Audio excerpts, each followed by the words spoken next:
estimates too. I'm on my way to Tioga County, Pennsylvania. I just got a lease there, a brand new lease there, 100-acre lease 2 days ago. So I'm out to scout and set up a lock-on stand for late bow.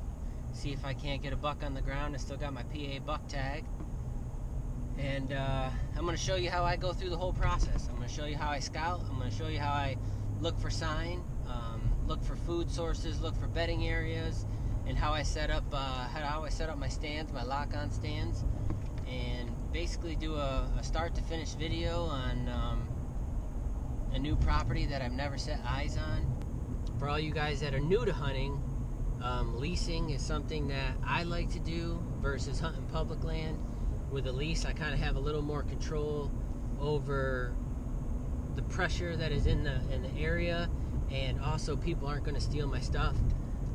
A lot of times on public, you know, people go in there, they'll see a stand that they like and they'll take it down, or they see somebody has a camera up and they'll take it down, and they'll take it for themselves. I don't want to deal with anything like that.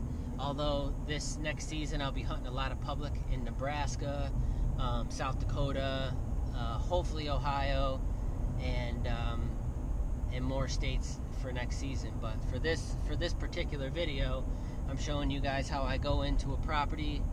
Never set eyes on this property. Just looked at the topo map. Just looked at all the pictures from the farm, from the landowner, and going in and gonna see if I can't make the best of it for the next year. Hey guys, so I just got to the lease here in Pennsylvania.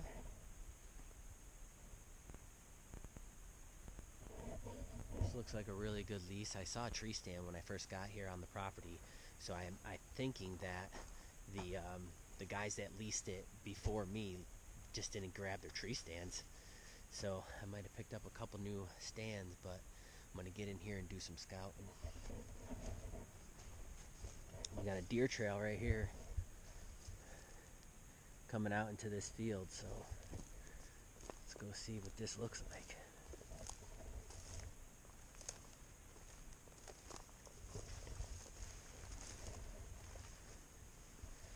We got some small rubs in here.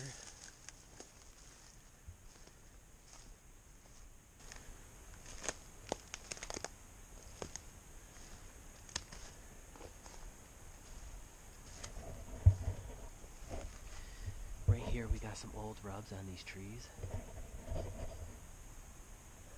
We call them historic rubs. They were probably done last year, but that's a good sign that bucks are moving through here. There was a tree stand back out there where all those trails were going, so I'm going to look at that tree stand and see where that's at. But I'm going to go deeper into this, into these hemlocks and see what I can't find.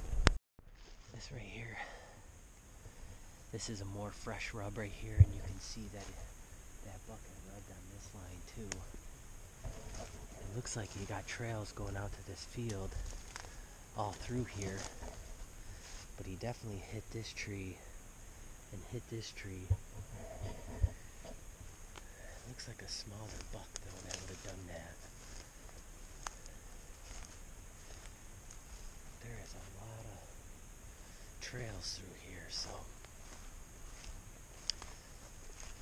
hopefully we can keep getting on these rubs and see where we're going to set up. It's like they're walking in and out of this switchgrass here.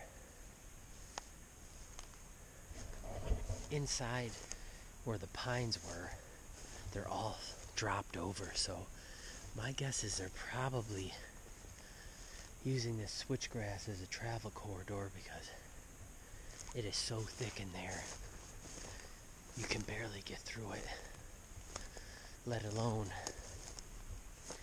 put a stand in there. So I'm gonna get up out of here and walk this field line. Out of all the trails that I've seen, this one is like a cow path, and you can see this is a really good travel corridor for deer. So we're gonna go in here and see if we can't find a tree to put our stand on. It's always so cool to go to new properties that you've never hunted and see new ground. be able to hunt new territory and get out of your comfort zone. You want to shoot deer. Don't always go to the same stands. Don't always go to the same spots. Don't ever overhunt your areas. It's nice to get out of state. Try to find something that's close to your home. But get out there and experiment and try new things.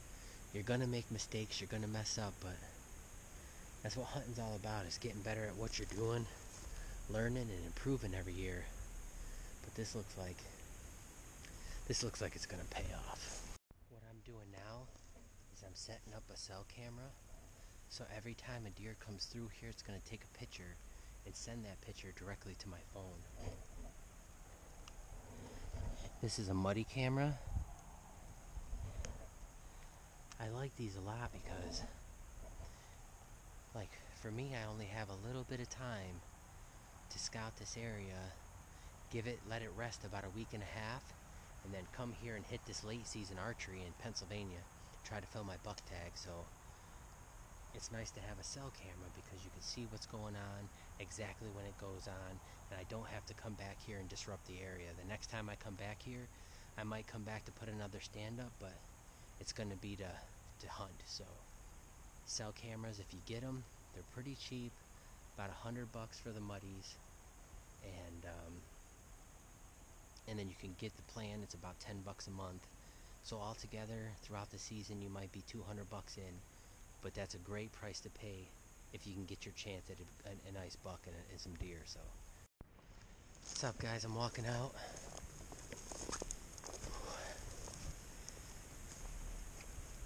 Got a lot of hope for this property. There's a lot of sign in here.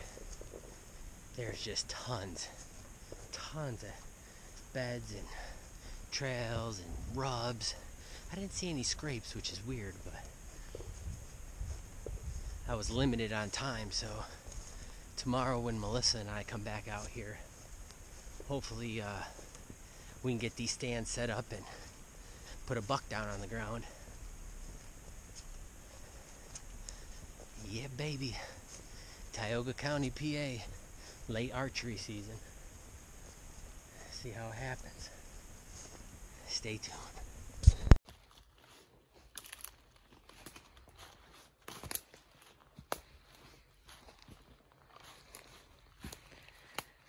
Those are some big rubs.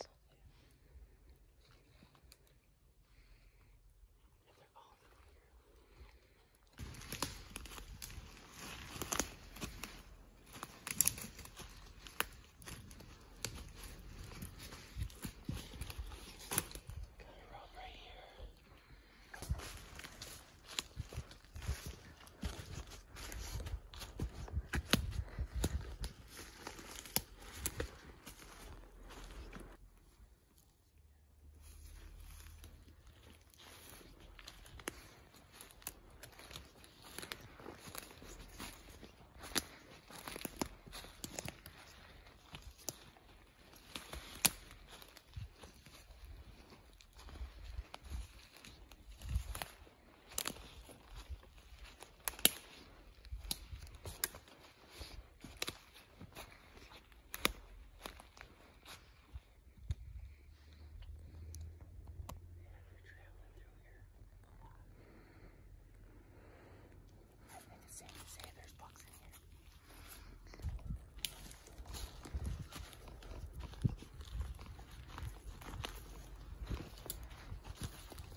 How's it looking up there? Good. Definitely good.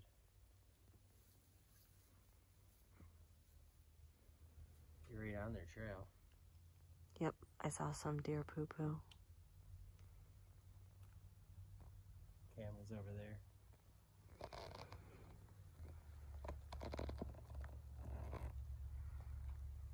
Alright, give me some tree scoop.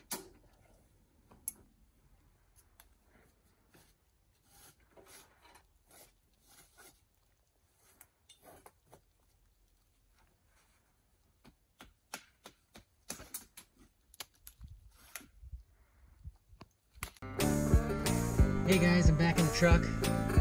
I did a ton of scouting. I'm drenched.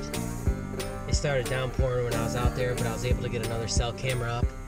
And then I'm just gonna let it sit for the next week and a half and hopefully get some nice pictures of some nice bucks. But I'm gonna head to town, get gas, and head her back to New York. H2, baby.